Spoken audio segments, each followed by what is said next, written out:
My name is Vladimir Valiente, and I was born in El Salvador in 1968. Growing up in the 70s was an amazing learning experience. Fue en ese entonces cuando niño que vi mi primer arco iris, que viví mi primer suspiro y el cariño de mis primeros amigos. It was in those days, being a child, that life was so wonderful and beautiful, without meaning. It was in that segment in my then short life when I used to fly kites, make paper boats whenever a torrential rain cooled off the hot afternoons. It was there and then when sunsets and sunrise had the same meaning, but little by little, this growing experience, this beautiful time, this once-in-a-lifetime shot was interrupted by a sudden attack on the civil population by the then Salvadoran military units.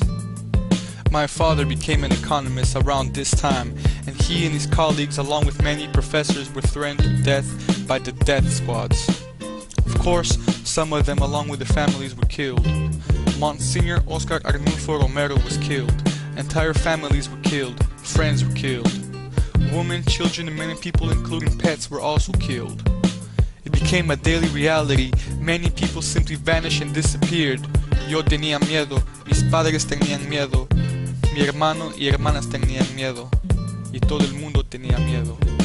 Repression was around the corner, and death became people's shadows. In 1980, we immigrated to Costa Rica. A few months later, we moved to the US, then to Mexico. And finally, in 1986, we came to Canada as refugees. It was here, in Canada, where I felt safe, where I felt as a human being filled with dignity, peace, and feeling freedom like never before. A few years after I arrived in Canada, I decided to become a visual artist.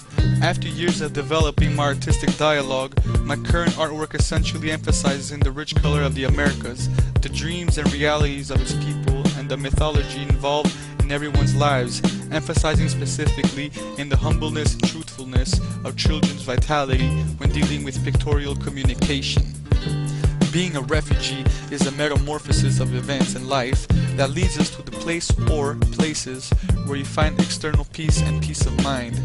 The paper boat is a metaphor I use to represent that mystical travel to that special place between earth and the sublime and back again. Being a refugee is that fragile trip to the unknown.